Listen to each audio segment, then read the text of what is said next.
Good morning. Welcome back to your Monday morning alert video series brought to you by Bloomgren Seed in Boone, Iowa. Today is Monday, July 13th. It's about 8:30 in the morning, and it's already a scorcher. It's above 80 degrees. Humidity's high, and it is going to be a warm one. I was doing a little scouting in this field, and I'm a little bit wet already. The humidity's still pretty high, and there's a lot of dew on this corn, but the big topic today is northern corn leaf blight. That's still the topic of conversation that everyone is worried about. So we're going to revisit that today, and we're going to talk a little bit about scouting. We're in first year corn. This farm is in central Boone County. Last year this was a soybean field. This is a decal product that is moderately susceptible to northern corn leaf blight. So we wanted to come out and do a little scouting and see what we could find. So last week we talked a little bit about the benefits of fungicide or what they could do for you, but we didn't talk much about the actual process of scouting for northern corn leaf blight. So we're going to give you a couple things to look for and a couple kind of strategies or numbers to keep in mind as you look. So first of all, update you on the weather. 1,348 growing degree units since planting. We're actually a little bit behind, which is hard to believe on a day this hot, but we're about 40 behind average. So we're not real far off. That's a day or two of accumulation under normal conditions. So shouldn't be a big deal, especially with this week. We're going to make up a lot of heat.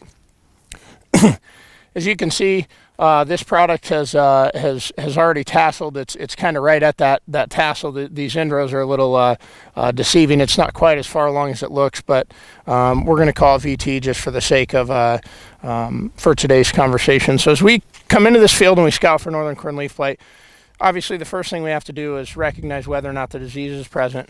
Again, I'll let Dane do his handiwork. So you look at this leaf tissue, you can see two lesions. Both of them are cylindrical in shape.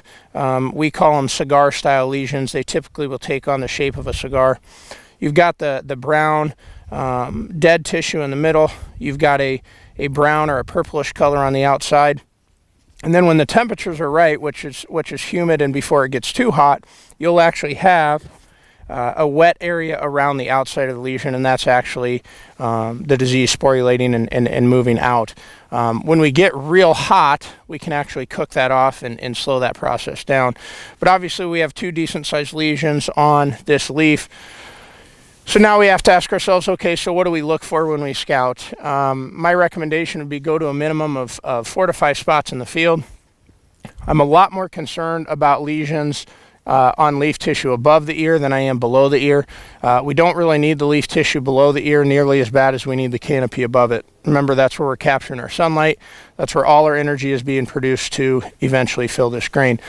So what I'm going to look at, my thresholds are going to be, I want to see lesions above the ear, and as a general rule, I'm going to see if I see a lesion on 1 out of every 4 plants or 25% of the plants, then I'm going to start considering a treatment application. This field's pretty clean. I actually had to look relatively hard, and most of what I could find was on the outsides and below the ear. But again, just as a general rule, we're going to look at 25% of the plants having lesions above the ear. Remember, just because you can't see it doesn't mean it's not there. It might not just have formulated into the actual disease presence that you can see. So that's kind of why we have that threshold in mind for treatment. The other thing we have to consider is where do we break even on the field, and what are we trying to protect? Are we trying to slow down a disease that's already there, or are we just trying to protect a yield? This field looks absolutely fantastic. I know that this product responds well to fungicide, so I've got to factor all those things into my decisions. If you want any help scouting for this disease, if you want help with equations to decide if fungicide is a good option for your field, please reach out to Dane or I. We'd love to visit with you guys. Good luck scouting, and call us if you need any help. Thank you.